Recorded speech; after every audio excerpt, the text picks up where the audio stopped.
Salve, salve, galerinha! Sejam muito bem-vindos, sejam muito bem-vindas a mais uma aula no canal Português para Todos com o professor Luiz Belo. E hoje nós estudaremos encontros vocálicos e encontros consonantais. Antes de nós pensarmos nos encontros vocálicos, a verdade é que nós precisamos pensar: o que são vogais? Na verdade, vogais são os sons que emitimos e que saem livremente pela boca. Repetindo, vogais são os sons que emitimos e a corrente de ar sai livremente pela boca. Na língua portuguesa, as vogais são 5: A, E, I, O e U. Percebe? Nós emitimos estes sons A, E, I, O, U e não há nenhuma obstrução, nenhum obstáculo à passagem desse A. Beleza? Aí quando nós pensamos nestas vogais, na língua portuguesa, nós vamos pensar nos encontros vocálicos, que ocorre que em algumas palavras nós teremos o encontro de vogais. Na nossa língua, são 3 os tipos de encontros vocálicos. Repetindo, na língua portuguesa são 3 os tipos de encontros vocálicos. Quais são eles? Ditongo, tritongo e hiato. Repetindo, ditongo, tritongo e hiato. Veremos agora. Ditongo, na verdade, é a junção, combinação ou união de uma vogal mais uma semivogal. Ditongo é a união de uma vogal mais uma semivogal. Estes ditongos, por sua vez, as vogais e semivogais pertencerão à mesma sílaba. Exemplo: noite. Nós temos aí O e o I formando um ditongo que observaremos a classificação aí decrescente. Eu tenho O, I formando um ditongo decrescente. Se eu separar a palavra noite em sílabas, eu terei noite. Então, o O e o I pertencem à mesma sílaba, por isso que formam um ditongo. Quase, a exemplo de noite, quase também vai apresentar 2 vogais que pertencem à mesma sílaba, A, ou melhor, U e o A. Quase. Nós temos uma sequência aí também de semivogal mais vogal, ok? Pensando nessa ideia de quando um ditongo tem uma vogal e uma semivogal, ou o inverso, uma semivogal e uma vogal, eu vou classificá-lo em decrescente ou crescente. Quando é que eu tenho um ditongo crescente? Na verdade, o ditongo vai ser chamado ou classificado como crescente quando apresenta semivogal mais vogal. Repetindo, o ditongo ele é crescente quando apresenta semivogal mais vogal. Por exemplo, série, o I é a semivogal e o E é uma vogal. Logo, eu tenho do menor para o maior. Pensando nesta lógica, I, semivogal, é vogal. E só para lembrar, numa relação entre E e I, o I é semivogal.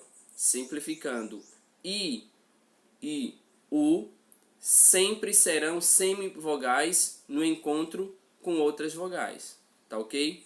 Quando é que eu tenho um ditongo decrescente? Ora, se o ditongo crescente é quando eu tenho semivogal mais vogal, evidentemente o ditongo decrescente é quando a vogal vem antes da semivogal. Por exemplo, pai. A é vogal e é semivogal. Então eu tenho vogal mais semivogal formando o encontro vocálico inseparável, logo eu vou chamá-lo de ditongo decrescente. Belezinha? Além de ser classificado como ditongo crescente ou decrescente, o ditongo também pode ser chamado ou classificado como oral ou nasal. Quando é que ele é um ditongo oral? Quando o ar sai apenas tão somente pela boca. Pai, série. Percebe? O som sai absolutamente apenas pela boca. Quando é que o ditongo é chamado de nasal? Quando o ar sai pela boca e também pelas fossas nasais ou pelo nariz. Isso mesmo. Quando parte do som sai pelo nariz. Quando eu pronuncio a palavra mãe, percebe? O som também sai pelo nariz. Quando isso acontecer, é porque nós temos um ditongo nasal. Belezinha? Além dos ditongos, nós também temos os hiatos. Enquanto que os ditongos são encontros de duas vogais que pertencem à mesma sílaba, o que é um hiato? É o encontro, a combinação ou a junção de duas vogais que, quando pronunciadas, formam sílabas diferentes. Pertencem a sílabas diferentes. Tá ok? Exemplo, saída. Percebe? Saída.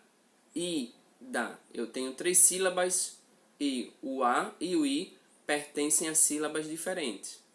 Isso caracteriza um encontro vocálico chamado de hiato. Um outro exemplo é coelho. Coelho. Percebe?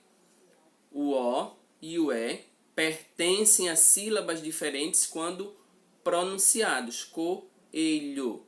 Um encontro vocálico chamado de hiato. Mas além do hiato e do ditongo, nós temos o terceiro e último encontro vocálico que nós classificamos, chamamos de tritongo. E o que é um tritongo? A palavra por si só já nos dá uma indicação. Três. Então, tritongo é nada mais, nada menos que a união de semivogal mais vogal mais semivogal. Percebem? Então, semivogal mais vogal, com detalhe, pertencentes à mesma sílaba. Exemplo, Paraguai. Repetindo, Paraguai. No Guai, a, ou melhor, o, a e o i pertencem à mesma sílaba. Não pertencem a sílabas diferentes, logo isso caracteriza um encontro vocálico denominado, classificado como ditongo. Um outro exemplo, para nós terminarmos aqui a ideia do tritongo, é argui. Ok?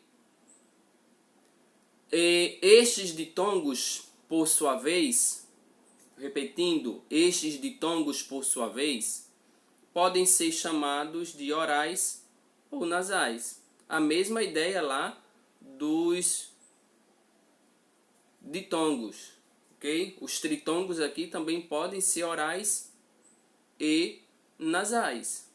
Oral, quando o som sai tão somente pela boca, a corrente de ar do pulmão sai apenas pela boca. Paraguai, ou nasal, quando parte da corrente do ar sai pelo nariz. Exemplo, quão, saguão, e assim sucessivamente. Perfeito? Mas além destes encontros vocálicos, nós também temos os encontros consonantais. O que são encontros consonantais? Ora, encontros vocálicos são encontros de vogais. Encontros consonantais são encontros de consoantes. Simplificando, quando existe, uma sequência de duas ou mais consoantes,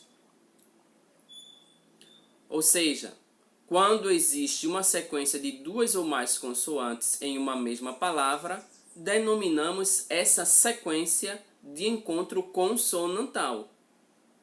Este encontro consonantal pode ser de duas naturezas. Eu posso classificá-los como encontro consonantal perfeito ou encontro consonantal imperfeito. Quando é que o encontro consonantal ele é perfeito?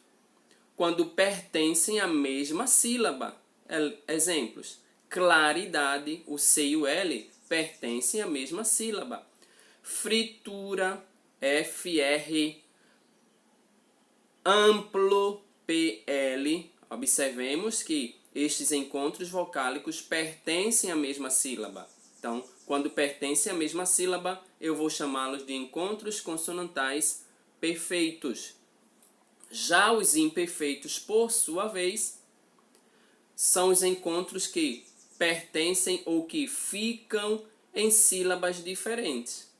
Exemplos: afta, afta.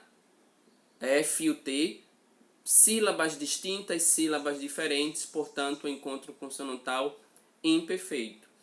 Compulsório, o L e o S, um encontro de consoantes na palavra, contudo, pertencem a sílabas diferentes, o que vai caracterizar, mais uma vez, repito, encontro consonantal imperfeito. Tá ok? Mas além dos encontros consonantais, nós temos os dígrafos, que algumas pessoas ainda tentam ou conseguem fazer algum tipo de confusão entre dígrafos e encontros consonantais. Mas hoje, certamente a partir de hoje, você não mais vai fazer esta confusão, porque encontro consonantal é encontro consonantal e dígrafo é dígrafo. Mas para saber isso, eu preciso logo entender o que são dígrafos. Na verdade, dígrafos são fonemas que são representados na escrita por duas letras. Ou seja, é o encontro de duas letrinhas que representam apenas um fonema. Entendeu? Dígrafo é o encontro de duas letrinhas que representam um único fonema. Por exemplo, bicho. Na palavra bicho, observem comigo que eu tenho 4 fonemas, mas eu tenho 5 letras. Eu escuto o som, eu observo aí na formação da palavra B, I, C, H e O. Mas eu não escuto o som de 5 letras. Eu escuto 5, aliás, eu vejo 5 letras, mas identifico apenas 4 fonemas, porque o CH vai representar o fonema X. Percebe? CH, duas letrinhas com uma única representação de fonema. Beleza? Isso é o que vai caracterizar um dígrafo. Certo? Assim, o dígrafo ocorre quando duas letras são usadas para representar um único fonema, pois di é igual a 2, mas grafo, letra, em nossa língua, há um número razoável de dígrafos que convém conhecer. Podemos agrupá-los, estes dígrafos, em 2 tipos. Como assim? Os dígrafos, por sua vez, podem ser classificados em 2 tipos: consonantais e vocálicos. Dígrafos consonantais e vocálicos. Dígrafos consonantais, quando há o encontro de duas consoantes formando um dígrafo. Exemplo, aí aqui nós temos as letras LH, NH, CH, RR, SS, QU, GU, SC, SC cedilha e XC são exemplos de alguns dígrafos consonantais, tá certo? E ao lado nós temos na segunda coluna os fonemas lhe, nhe, xe, e assim sucessivamente, e os seus respectivos exemplos. LH, no lhe, eu tenho a palavra telhado. O NH, eu tenho como exemplo marinheiro, e assim sucessivamente. O que faz com que a gente possa confirmar que dígrafos consonantais, encontro de duas consoantes numa sílaba, representando apenas um som, ou melhor, numa palavra, representando apenas um único som. Perfeito? Além dos dígrafos consonantais, nós temos os dígrafos nasais, ou melhor, vocálicos, que podemos chamar de nasais. Por quê? Porque registram-se na representação das vogais nasais. Dígrafos vocálicos, em alguns momentos, em alguns lugares, nós encontraremos como dígrafos nasais. Nós temos aqui a representação dos fonemas nasais, destes dígrafos nasais. An, on. An vai ser representado pelas letras AM, AN, EM, EN, IN, O, ON, OM, ON, UM, UN. Então percebe? Quando é que eu vou ter um dígrafo vocálico? Quando eu observar registro ou representação de vogais nasais. Exemplos: tampa, canto, templo, lenda, lindo, tombo, tonto, chumbo, corcunda. Estes são os exemplos que nós temos para caracterizar dígrafos vocálicos. Perfeito? Alguma dúvida? E por fim, nós chegamos aqui nesta observação, para que não haja nenhum tipo de confusão. GU e QU são dígrafos somente quando seguidos de E ou I. Repetindo, GU e QU são dígrafos somente quando seguidos de E ou I e representam os fonemas G e K. Guitarra, aquilo. Guitarra, aquilo. Nesses casos, a letra U não corresponde a nenhum fonema. Percebe? Guitarra, você não ouve o som de U. Aquilo, você não ouve o som de U. Logo, isso aqui está caracterizando um dígrafo. GU, QU, duas letrinhas, mas com uma única representação sonora. Um único som. Beleza? Em algumas palavras, no entanto, o U representa um fonema semivogal ou vogal. A exemplo de aguentar, linguiça, aquífero. Nesse caso, GU e QU não são dígrafos. Dígrafos só quando o U for pronunciado. Também não há dígrafos quando são seguidos de A ou O. Quase, averigo, ok? Alguma dúvida? Portanto, por hoje é só. Se você gostou, dá o seu like, comenta, compartilha e, claro, se ainda não se inscreveu, se inscreva ainda hoje. Muito obrigado e até a próxima aula. Tchau. Fui.